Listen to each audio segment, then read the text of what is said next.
Now that we've got the declarations, let's go ahead and implement some of these. We'll start with the getters. And since these are so simple, let's go ahead and make these inline methods. So we're just going to actually do the function definition right here. And what it's going to do is return the x value.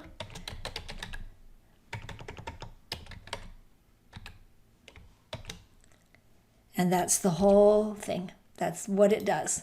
Same with the getter for the y value, is return the y value. And there the getters have been implemented. Now for the setters, let's go ahead and implement these, not as inline functions. So normally we would do these in the point.cpp file. And this is where we would write the implementation of these methods. Well, it turns out that with a template class, that doesn't work quite as well. When it goes to compile, what's happening is this is a pattern of what a class is going to look like. So this isn't even actually the class. It's a pattern of what it's going to look like. And when an object is defined of this type, then the compiler creates a class that's specifically for that type. And so this isn't, the whole thing is kind of a declaration. It's really a pattern. Even the function declarations are just a pattern of what those functions are going to look like. And so the compiler needs to have all of that information together. And so it is a little bit more awkward to put it in. There are some things you can do to still separate it, but it takes some extra steps to do it.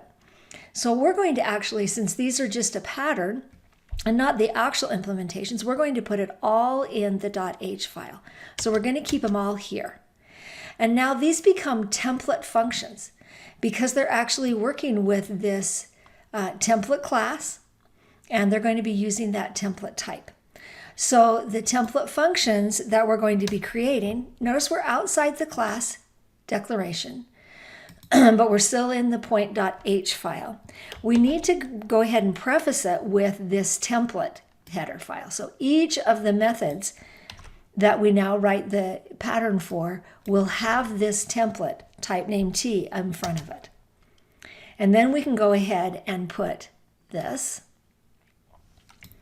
right, which is the header for that function, and then we can write the definition.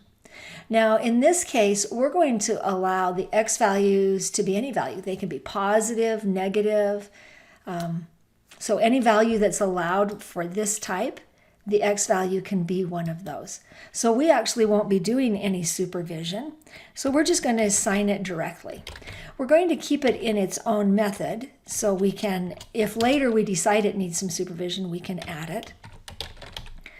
So here we're just saying that the data member x value underscore is now equal to the value that was sent. And there's the implementation of the template method that sets the x value. So we can add the documentation. Notice that the brief is that it sets the x value object. This is the variable data type.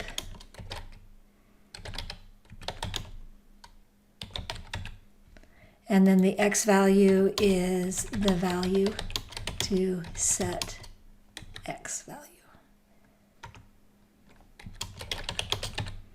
Okay, now we can do the same thing for the y setter. We need to, again, start with the template header. So each of these methods need to start with that. And then we need to add the function header.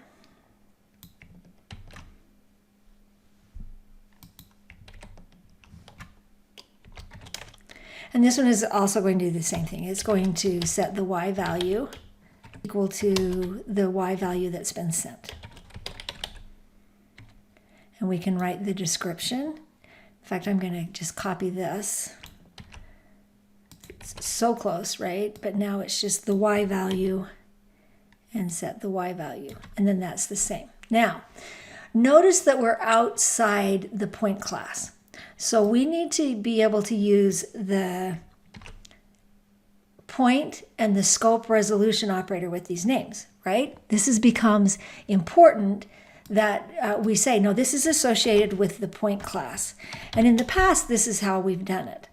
But now, because it's a template class, there's one more thing we have to add, and that is less than greater than brackets that identify the type.